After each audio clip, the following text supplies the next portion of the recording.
Good evening and welcome to Views with Joyce Waddell. I want to thank you for joining us this evening. We're going to be talking with Bill Yamasak as we talk about ways that children can raise money, ways that children when they're teenagers can be able to get a car of their own to drive. It's great possibilities out there. Bill Yamasak had been doing television for more than 20 years, working with race cars and working with children. He has a lot of great ideas that no one has ever tried or thought of before. They're ideas that he knows will work and will help children to be successful, independent, that will create self-esteem, responsibility, relate to, good growing into adulthood. So he's going to share with us how this program can work if children and parents have the will, have the desire, and just a little bit of energy to work. It can make a difference. Welcome, Bill. Thank you, Joyce. Bill, you've always been full of ideas, and you've you know, a lot of people said it's more than ideas sometimes, so you got to be careful when you say full of something. Oh, okay. About me. Okay. But you've had great ideas about how to raise money. You love children, and you love seeing them successful, responsible, well-disciplined, and independent in what they do. Yeah, you know, again, I was lucky. I grew up sort of like in a Shangri-La, I guess. I grew up in a little town in Ohio, had 2,000 people in the whole town, had the best mother and father in the world, and we were set out in sort of the middle of the country, no place, nobody else around, and we got to grow up in just a beautiful world, you know, no problems, no headaches, no crime, nothing like that, you know. No drugs, no, nothing. No drugs, no perpetrators, no thieves. No, it was great, a great way to live. And no sin. Well, it was there. I guess we probably didn't, we were too young maybe to notice it, you know. But the thing that kept me, and this goes back to your position now as a school board member. I remember that I have a learning disability. I'm marginally dyslexic is what they say. So that means— Did someone tell you that, or you told yourself that? No, I've been certified. You know, I've been told by people that are educators that I have this problem. And you believe them? Yes. You yes. believe them, and did they prove to you through certification that that is what it is and that it's not something else? Well, it could have been something else.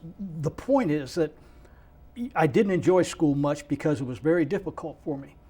The people that were supposed to have certified me said that, you know, eventually, in my case, because I wasn't real severe, that people grow out of it. And when you get to be, you know, your early 20s, you usually have learned how to compensate for that disability.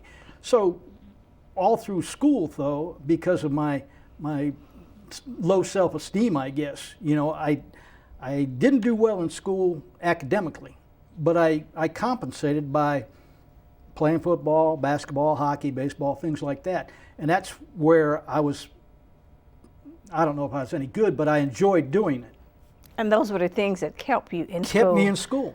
Because there were sports and activities in which you felt a large degree of success and a sense of accomplishment. Exactly. But that's just as much a part of learning as any other thing that you do in school. It is, and if you could find the right sport or the right endeavor to be involved in, you can expand that learning. Now, you know, I'm a bit of a race freak.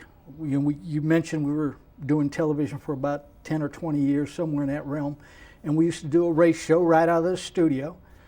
And when you start looking at what racing does, or the things you can become involved in through racing, it's massive. It's every aspect of business can be covered by racing in some capacity.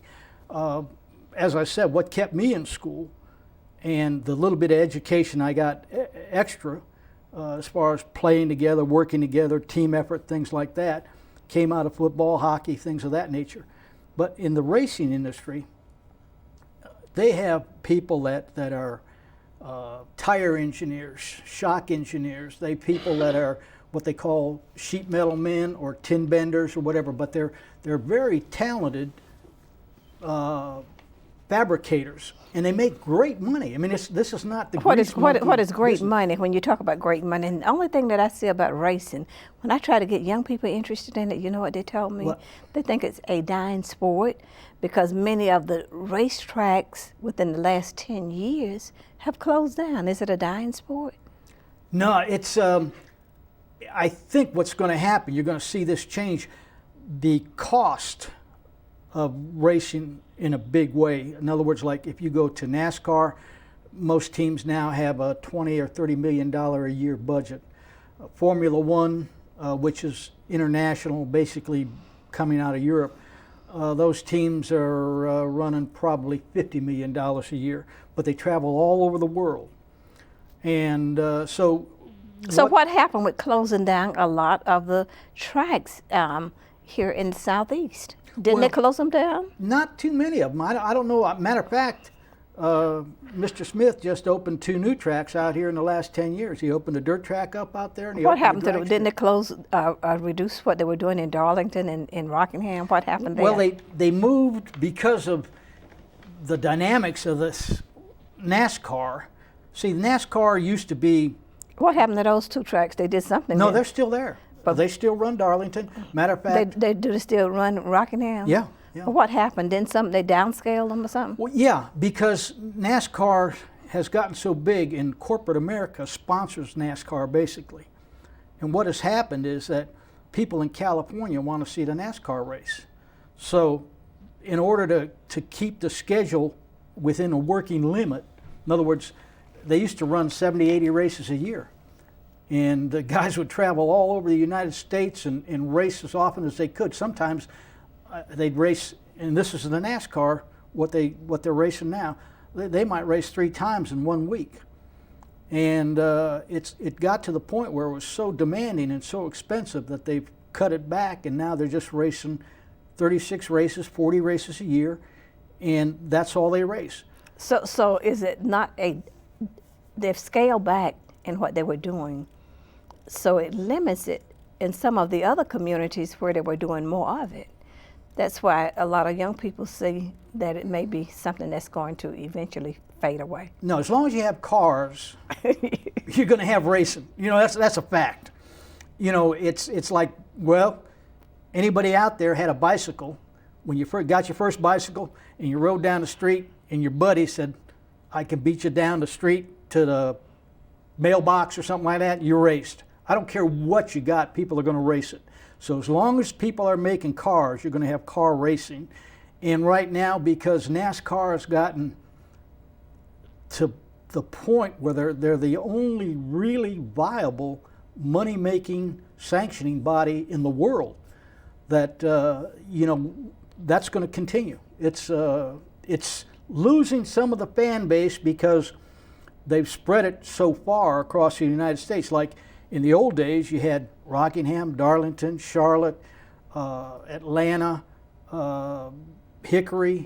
Around in this area. In this area, so it stayed here pretty good. And that's why it built such a great fan base here, because most of those races were here.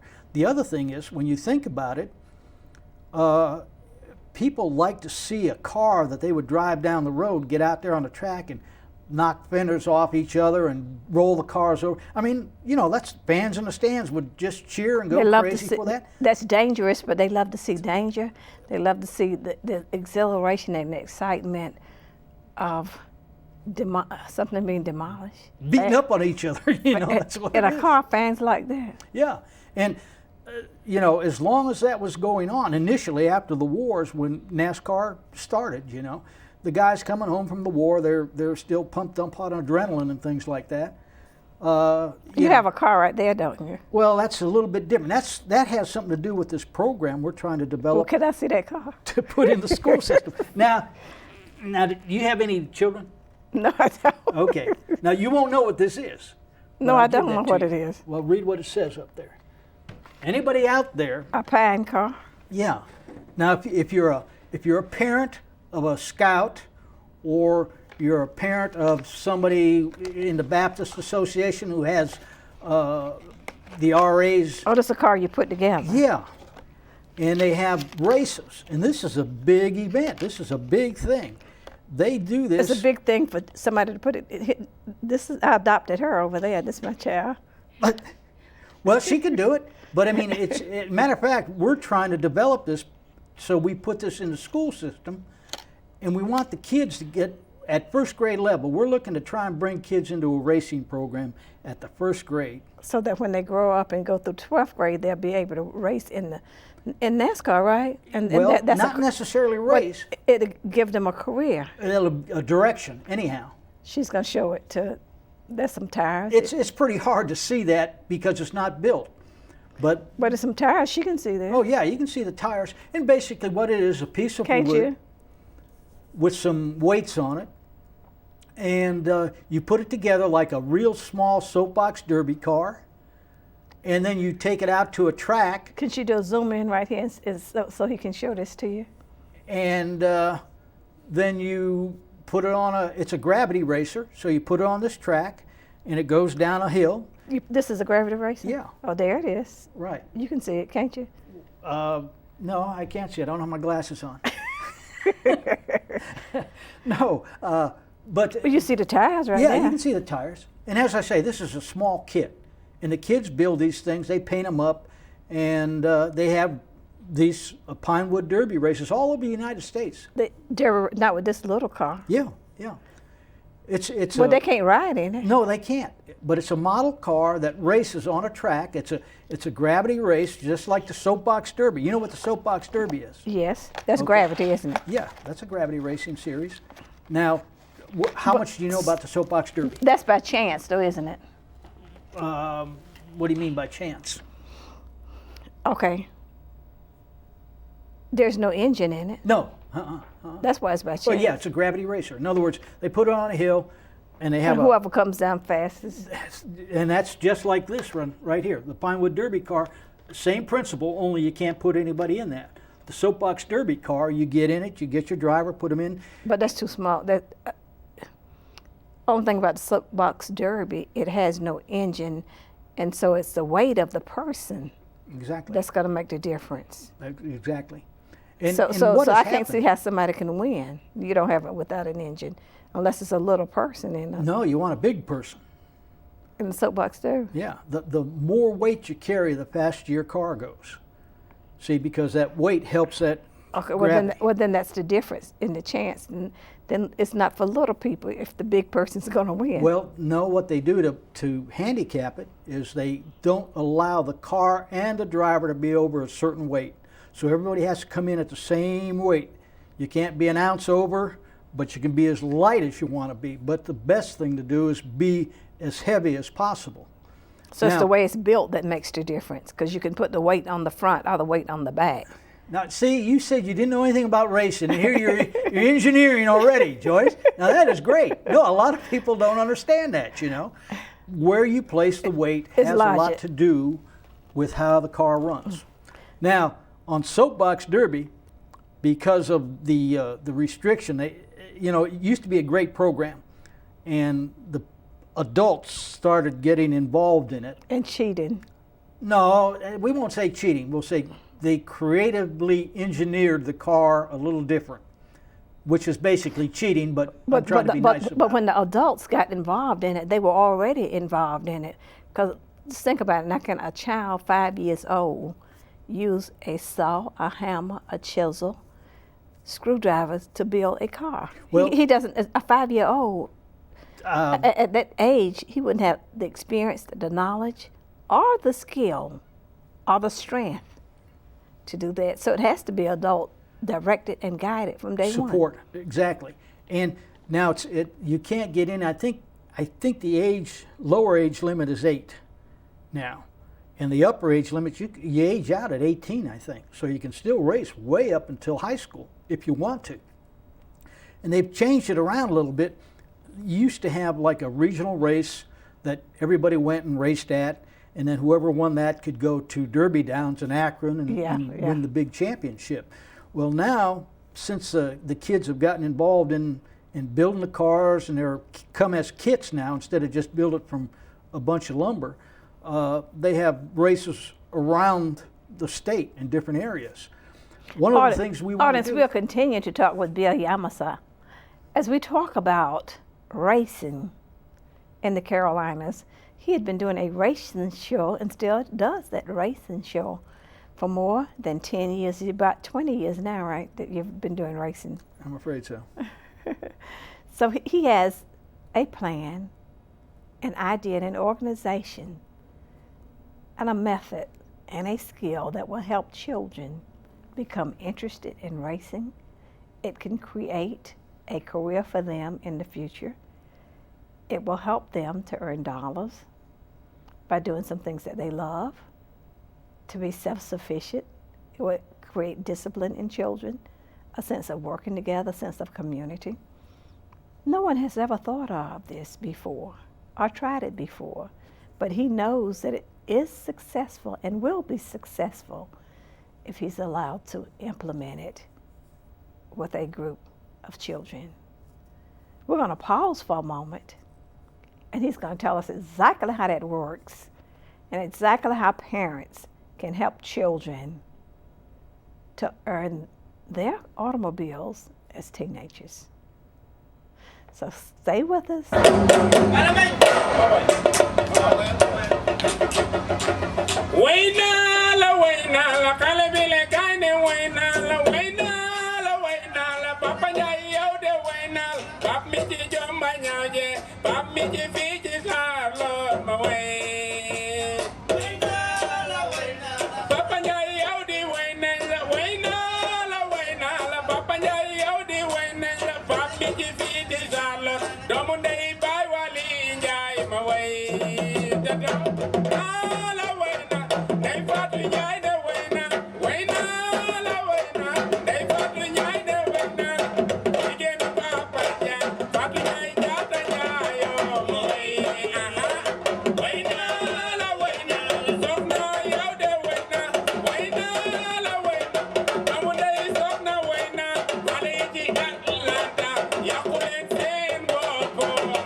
Everybody come on. Hey,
Barambay. Everybody say Barambay. Barambay. FIFA say Bakata Bakata. Audience, we'll continue to talk with Vwjw Yamasak as we talk about racing, and that's our topic for tonight. Racing, and he's going to share with us the programs that he has in mind that nobody's thought about, nobody's done before. It's going to benefit young children scholastically, financially. Now, don't you put me under the jail almost. Now, there's probably a lot of people thought about this, you know. But they didn't do it. No, they haven't implemented it yet, but there's a couple problems with it. First of all, if you talk about racing, that sends up red flags all over the place. Mom and dad think, oh man, they're going to go out there and run into the wall and get crushed and burned and all that stuff. We don't want that to happen to anybody naturally. So what we're looking at trying to do is develop a program that's called the Carolina Scholastic Racing Association. If we set this thing up as a nonprofit, it covers North and South Carolina both, one shot. So we're covered right away. We save some money by going Carolina Scholastic Racing Association. But what we want to do is start a program in first grade. And the idea is we talk about the Pinewood Derby cars. Mm-hmm. Vwjw Model Company has a national contest every year. They put, you know, your little plastic models together, paint them up, and they have a big contest. We want to be involved in that. Where do they go with that? Where do they go when they go to this? When national contest? When they paint these cars. Well, what we would like to do is do it here in the Charlotte area. You want to do your own? Yeah. Well, why can't you do your own? You don't have to participate in theirs. All you have to do is buy the car, buy the models, and we did this now. No, get the children to buy them. All you got to do is say, I want to participate in this and get a bunch of children to come. Right. Start off with five children and move on. Oh, we have more than that. I used to be advisor to a group of kids in our church, and the NASCAR series has a religious arm that's called Motor Racing Outreach. Real good organization.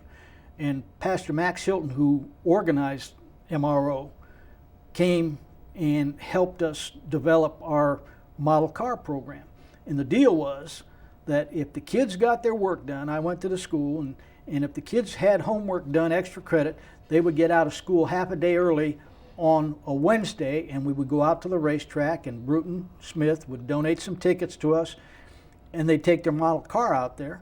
Now, how many children did you take? Well, now this was just in my church, so there were about 15, which was more than enough. I mean, I know you can start with 5. You can do 2 if you wanted to. Well, you could, but the idea. But I tell you what, if it's good, it grows. It grows. Exactly. It will sell itself. You don't have to sell it. No, you don't. And like the program that you're talking about, it will sell itself. Now before we go, let's see this. Oh well, this was just okay. Every program costs money to run, and this is another red flag. No, it doesn't. Yes, it does. But if you go out, and right now, on my own, I collected 3 30-gallon trash cans full of aluminum cans. I crushed them up, took them to the recycler, and I got I think it's around $140 in a fund. For one day? Well, not for one day. No, I was doing this on my own, so it took about 2 people in the neighborhood were throwing their cans into this thing. And so it took about 2 months, I think. Oh, that's too long. But this is just one person. One person doing it. But how many cans are there? I don't know, because when I got the cans, I crushed them all up. So I had 3 30-gallon trash cans. Whatever, I don't know, it goes by weight, you know. And that was how much? $130? I think the first one was like... You think one child could do that? Oh, yeah. The city has helped out already. Look at what they do. They have the blue can and the brown trash can. Would they give it to you? Well, no, but that's part of the job. We don't want to have kids just sit there and say, give me, you know. We want kids to learn some things. Well, that's the kids of today. If they don't say give me and you give, then they're going over here, to this lady and say, give me, and she will give. But the thing is, we want the kids to have to learn how to make money. And our program is pretty simple. There's organizations, remember we talked about Paul Newman? And He was a race car driver. race right? car driver, actor. And an actor. And he set up a program that he has a product line that after the profits rather, or excuse me, after the costs are covered, the rest of the money from that product line goes to To NASCAR. no, to charity. Well, who determines what charity will get the money? The Newman organization does that, but that's where we leave it up to the kids. If you're creative enough, you write your proposal, send it off to Newman's Own. Now, would they? Well, who would get these? Who would go get the cans then? Okay. The children. Yeah. Oh, The they're idea not gonna behind do this that. thing. Okay. Where'd you graduate from high school? I asked the question. Where'd you graduate from high school? No, just tell me. Are you a Charlotte lady? No. Okay. Well, if I went to school and my racing program was in the town I grew up in was Strongsville, Ohio. So we were going to set up the racing program in Strongsville, Ohio, and we said, okay, guys, we want to build a go-kart. If they believe in it, they will do it. They'll do it. Exactly. And the other thing I found. And if they find that it has something in it for them that they can relate to, if they're going to get a race car as a result of picking up these cans, they will pick them up. That's right. Exactly. But they're not going to pick them up if there's if nothing. they can't see If they can't the see benefit. the benefit Right.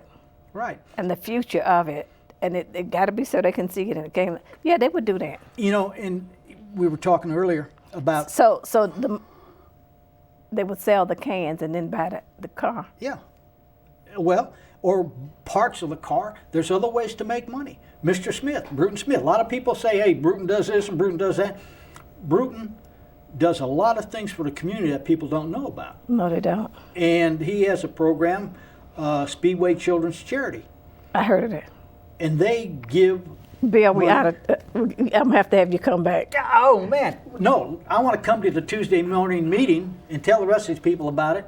But I want to come out there, and if you'll introduce me, I'd we're like out. to talk to them about that.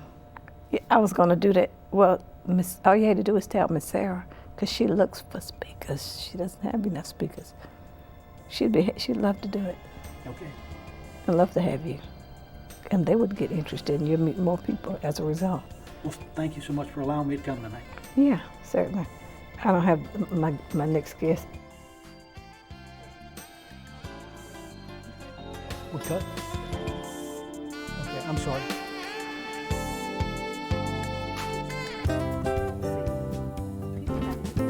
Yeah, I got it.